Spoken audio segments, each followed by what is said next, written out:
Now, despite the ongoing COVID-19 pandemic, Nigeria's equities market managed to claw back some gains in the month of April. Looking at how the market is doing currently, we're seeing the All-Share Index is up 0.30%, continuing that run today. Some of the gainers here, we're seeing MTN, we're seeing Adova, Dangote Sugar, USCN, and UBN. And some of the decliners, we're seeing Guinness, Access Bank, WAPCO, UBA, and Insurance. And I have Usoro Essien, is the head of research at Vetiva, and he joins me now for a review of the markets. Thank you so much for joining me on the show today, Usoro.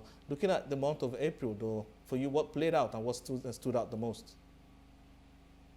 Thank you very much for having me, Kenneth. In the month of April, in terms of liquidity, we saw most of the liquidity driven by domestic net buyers, and these are largely made up of PFAs, HNIs.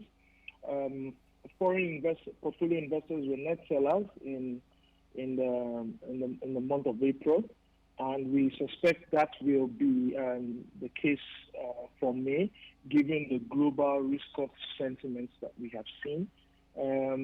We do expect that there will be improved liquidity, however, in May, given the gradual ease of restrictions and the success of Nigeria in raising its 3.5 billion from the IMF. So we do think that has acted as a positive for the markets in the short run. But generally, people have repriced their expectations across sectors because of the impact of COVID. And we are seeing some positive sentiments on two sectors, the banking sector in particular. That's what really has drove the market thus far. And some positive interest on MTN, although the liquidity of the stock still limits the overall impact that we're seeing. All right, but looking at the performance of the consumer goods, though, because we understand that when you look at the impact of the lockdowns across the country in the period of April, those were one of the sectors that were still seen as essential services, and they were still doing quite business there. We're seeing that that sector was up about 14% just in the month of April alone, although the sector on a year-to-date basis is still down about 37%. What's your outlook for this space?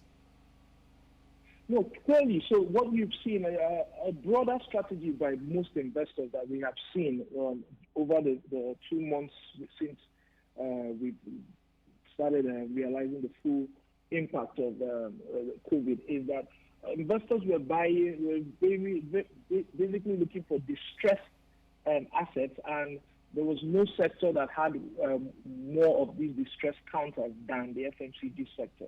As you rightfully said, at some point in the year, that sector was negative in excess of 50% year to date. So you saw investors buying some names, and it's not all the names, some names that they see value in, and they possibly will expect a change of fortunes of these companies post the COVID pandemic. They were more on names around the food manufacturers, food staples, like you mentioned, Dangote Sugar. You also will have seen some interest on a player like Nestle, because on a normal day, the liquidity of the stock is not always available for investors. All right, but looking at the banking sector, though, I would like to get your thoughts on the move by the central bank and the bankers committee on the layoffs, and I would like to get how you see this playing out for the banks. Okay, so the layoffs are not peculiar to any company that has just gone through an M&A.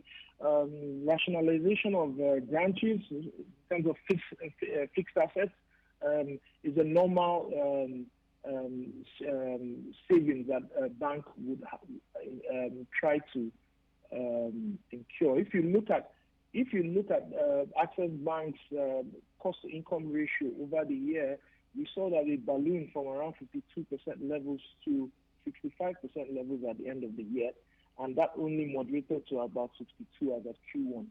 So it does make sense that the bank will seek to rationalize. However, the unprecedented event in terms of the dual shocks from COVID on its impact on demand, and also on the impacts of supply. We've seen supply, the excess supply affect the price of crude.